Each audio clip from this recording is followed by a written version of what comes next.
Welcome to Lakshmi academy. இந்த வீடியோவில் இந்த வாரத்துக்கான எல்லா செய்திகளையும் தொகுத்து ஒரு தொகுப்பாக நாங்கள் போட்டிருக்கோம்.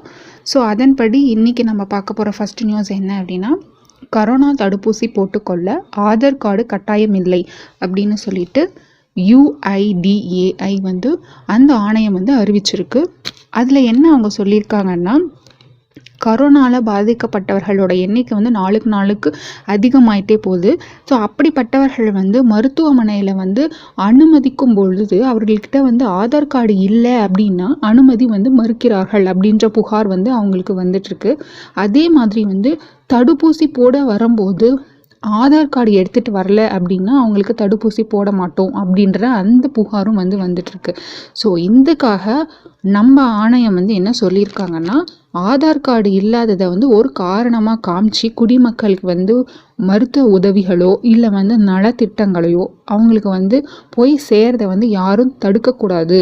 அதன்படி தடுப்பூசி போட்டுக்கிறதுக்கும் மருத்துவமனையில் அனுமதிக்கிறதுக்கும் ஆதார் கார்டு கட்டாயம் இல்லை அப்படின்னு சொல்லிட்டு உயர் அதிகாரிகள் நமக்கு சொல்கிறாங்க. அடுத்த நியூஸ் பார்த்திங்கன்னா, முதுபெரும் எழுத்தாளரான 𝗘𝗍 காலமானார். இவருடைய இறுதி சடங்கு புதுச்சேரி அரசும் தமிழக அரசும் இறுதி மரியாதை செலுத்தியிருக்காங்க. இவர் 99வது வயதில் தன்னுடைய உடல்நிலை குறைவால் இறந்திருக்காங்க. ஸோ 1923 பிறந்திருக்காங்க. இவர் சிறு வயதிலிருந்தே காச நோயால் பாதிக்கப்பட்டு பின் தன் மனைவியின் உதவியால் அந்த காச நோயிலிருந்து விடுதலை அடைஞ்சிருக்காங்க. இவங்க 7வது வரையும் தான் படிச்சிருந்தாங்களும் அவங்களுடைய எழுத்து ஆளுமையால் புதுச்சேரி பல்கலைக்கழகத்தில் சிறப்பு பேராசிரியராகவும் பணியாற்றியிருக்காங்க. இவங்க நிறைய புக்ஸ் எழுதியிருக்காங்க. அதில் 𝗂𝗶𝗆 மக்கள் அப்படின்ற அந்த நாவலுக்கு 1991 சாகித்ய அகாடமி விருதும் வாங்கியிருக்காங்க.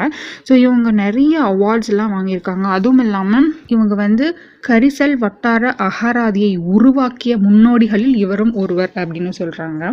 இவருடைய மனைவி 2019 அவங்களும் உடல்நிலை குறைவால் காலமாயிருக்காங்க. ஸோ இவங்க அவங்களுடைய உயிரில் என்ன எழுதி வச்சுட்டு போயிருக்காங்க அப்படின்னா, நிறைய எழுத்தாளர்களுக்கு விருதுகள் அவரின் பெயரால் கொடுக்கணும் அப்படின்னு சொல்லிட்டு அவங்களோட கடைசி ஆசையாக தெரிவிச்சுட்டு போயிருக்காங்க. அடுத்த செய்தியாக நம்ம பார்க்க போகிறது என்னென்னா, தனியார் மருத்துவமனைக்கு நேரடியாக ரெம்டெசிவிர் மருந்து வழங்குவதற்கான இணையதள செயல்பாடு தமிழக அரசு தொடங்கியிருக்கு. அந்த இணையதள மூலியமாக ஆக்சிஜன் மற்றும் படுக்கைக்கு தேவையான அனைத்து வசதிகளும் விண்ணப்பிக்கலாம் அப்படின்னு சொல்லியிருக்காங்க. மெயினாக இது எதுக்கு அப்படின்னு சொல்லி பார்த்தீங்கன்னா, இந்த ரெம்டெசிவிர் மருந்துக்காக நிறைய நோயாளிகளோட உறவினர்கள் வரிசையில் காத்துட்ருக்காங்க. கடைசியில் மருந்து கிடைக்காம அவங்க நிறைய புகாரும் கொடுத்துருக்காங்க. அதன்படியாக தமிழக அரசு என்ன பண்ணியிருக்காங்கன்னா, மருத்துவமனையே எங்களுக்கு இவ்வளோ தேவைப்படுது, எங்களுக்கு கொடுங்க அப்படின்னு சொல்லிட்டு இந்த இணையதளத்தில் அவங்க பதிவு செய்யலாம் அப்படின்னு சொல்லியிருக்காங்க. ஸோ ஆக்சிஜன் தேவைன்னாலும் பதிவு செய்யலாம், மருந்து தேவை என்றாலும் அவங்க பதிவு செய்யலாம். அதனால் மக்கள் மருந்துக்காக அங்கேயும் இங்கேயும் சென்று அலைவது குறையும் அப்படின்றதுக்காகவே இது தொடங்கியிருக்காங்க.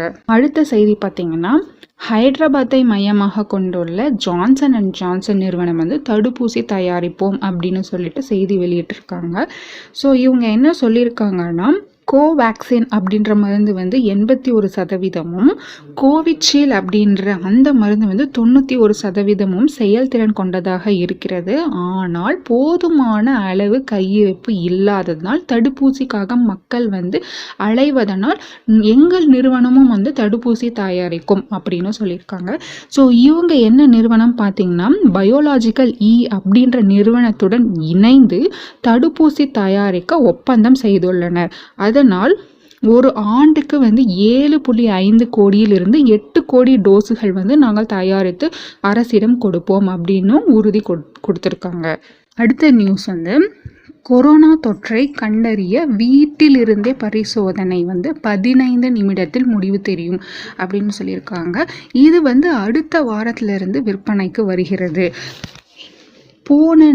பூனேவை சார்ந்த ஒரு நிறுவனம் வந்து வீட்டிலிருந்தே வந்து கொரோனா தொற்று இருக்கா இல்லையா அப்படின்னு சொல்லிட்டு பரிசோதனை செய்வதற்கான ஒரு கோவிட் ஷெல்ஃப் அப்படின்ற ஒரு செல்ஃப் டெஸ்ட் கிட் வந்து வெளியிட்டிருக்காங்க.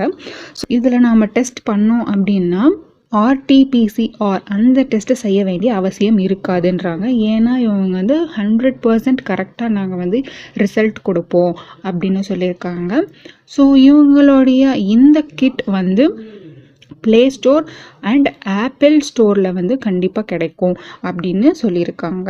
ஸோ அதுலேருந்து நம்ம வந்து பதிவிறக்கம் செய்து கொள்ளலாம். அது எப்படி பயன்படுத்துவது அப்படின்ற அந்த ப்ரொசீஜரும் வந்து அதிலே வந்து இருக்கும் அப்படின்னு சொல்லியிருக்காங்க. அதுக்கு அடுத்ததை நம்ம பார்க்க போகிறது உலகிலேயே மிகப்பெரிய பனிப்பாறை உடைந்தது. அதனால் வந்து சுற்றுச்சூழல் ஆர்வலர்களுக்கு வந்து மிகுந்த கவலை அளிப்பதாக இருக்கிறது அப்படின்னு சொல்லிட்டு ஒரு நியூஸு. இதில் பார்த்தீங்கன்னா அண்டார்டிகா கண்டத்தில் இருக்க உலகிலேயே மிகப்பெரிய பனிப்பாறை வந்து உடைஞ்சிருக்கிறனால சுற்றுச்சூழல் ஆர்வலர்கள் வந்து கவலை அடைந்துள்ளனர். ஏன் அப்படின்னு சொல்லி பார்த்தீங்கன்னா கடல் நீர் மட்டம் அதே மாதிரி உயர்ந்துக்கிட்டே இருக்குது. கடல் நீர்மட்டம் அப்படின்றது வந்து நாளுக்கு நாள் வந்து உயர்ந்துக்கிட்டே இருக்குது. அதனால் கடலோர பகுதிகள் வந்து நீரில் மூழ்கும் அபாயம் ஏற்பட்டுள்ளதால் இது வந்து உலகத்திலேயே மிகப்பெரிய பனிப்பாறை. எவ்வளோன்னு சொல்லி பார்த்தீங்கன்னா இந்த பனிப்பாறை வந்து 4320 சதுர ஸ்கொயர் கிலோமீட்டர் வந்து இருக்குது. 4320 சதுர கிலோமீட்டர் பரப்பளவு கொண்டதாக இருக்கிறது. அதாவது வந்து டெல்லியை விட 3 மடங்கு பெரியதாக இது இருக்கிறது. உலகம் வெப்பம் ஆகிறது தான் இதோட முக்கிய காரணமாக இது வந்து சொல்லியிருக்காங்க.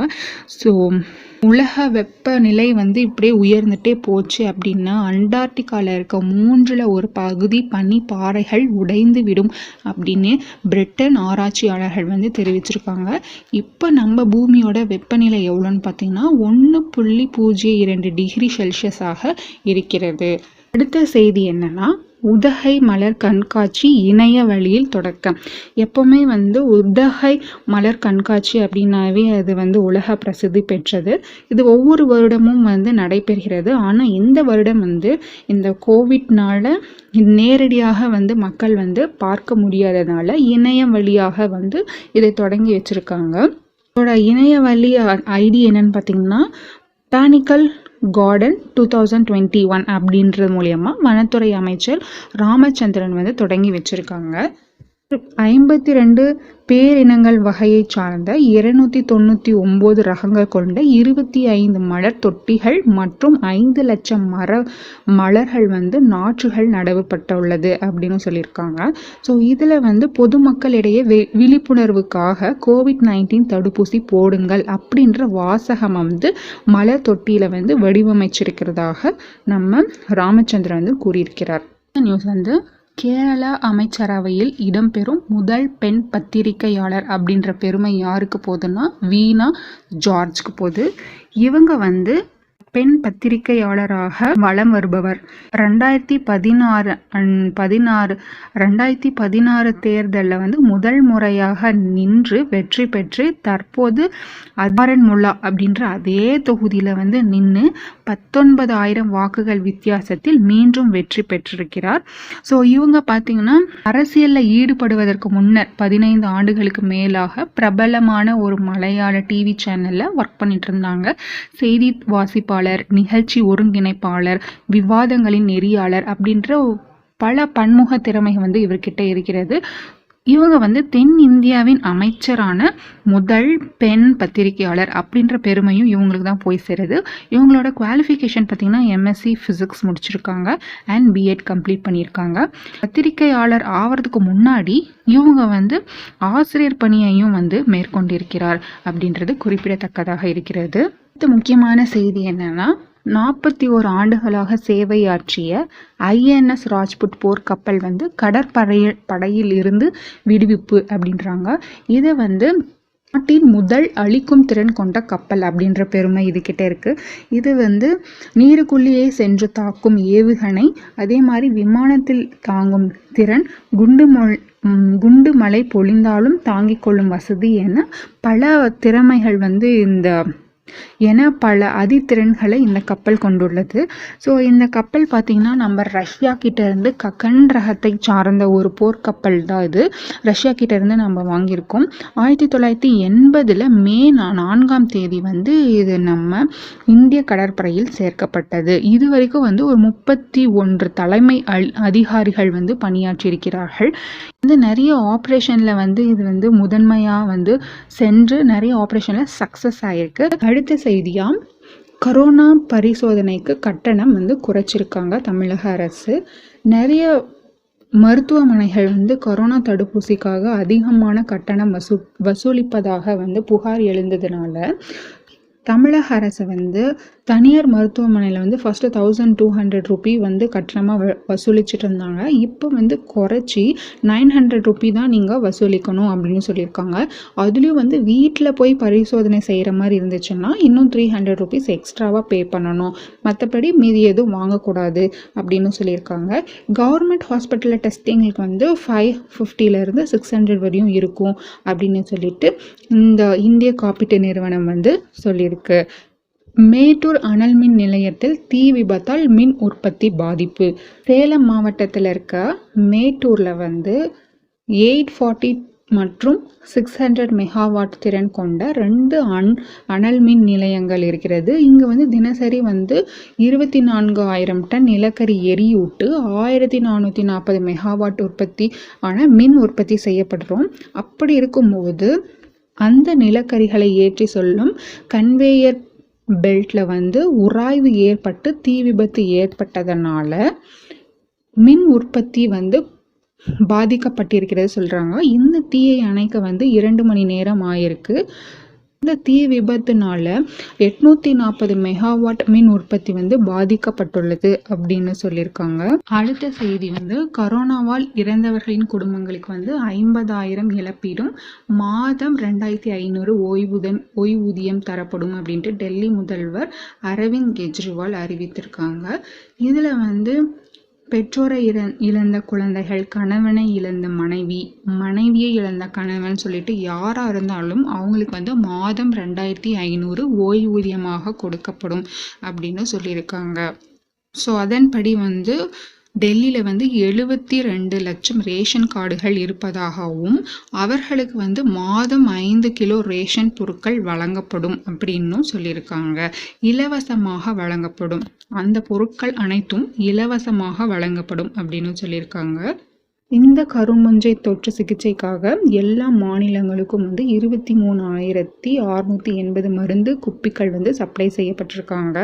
இந்த நோய் தொற்றிலிருந்து பாதுகாத்து கொள்ள 3 முக்கிய விஷயங்கள் வந்து எய்ம்ஸ் மருத்துவமனை தலைவர் வந்து பட்டியலிட்டிருக்காங்க. என்னன்னு சொல்லி பார்த்தீங்கன்னா, ரத்தத்தின் சர்க்கரை அளவு கட்டுப்பாட்டுக்குள் வைத்திருக்க வேண்டும், ஸ்டீராய்டு எடுப்பவர்கள் தொடர்ந்து சர்க்கரை அளவை கண்காணித்து வர வேண்டும், ஸ்டீராய்டு எடுத்துக்கொள்ளும் தருணம் மற்றும் அளவு முக்கியம் அப்படின்னு சொல்லியிருக்காங்க. ஸோ அதனால் தன்னைத்தானே பாதுகாத்து கொள்வதும் முக்கியம். அதையும் மீறி கரும்புஞ்சை அப்படின்னு வந்துருச்சுன்னா இந்த மருந்துகளை பயன்படுத்தி கொள்ளலாம் அப்படின்ட்டு மத்திய அரசு வந்து மாநில அரசுகளுக்கு வந்து குப்பிகளை சப்ளை செஞ்சிருக்கு. ஸோ இதோட இந்த வாரத்துக்கான முக்கியமான அனைத்து செய்திகளையும் வந்து நாங்கள் கவர் பண்ணியிருக்கோம் அப்படின்னு நம்புகிறோம். ஸோ இந்த வீடியோ பார்த்ததுக்கு ரொம்ப நன்றி. எல்லா நியூஸும் வந்து கிளப் பண்ணி எழுதி வச்சுக்கோங்க.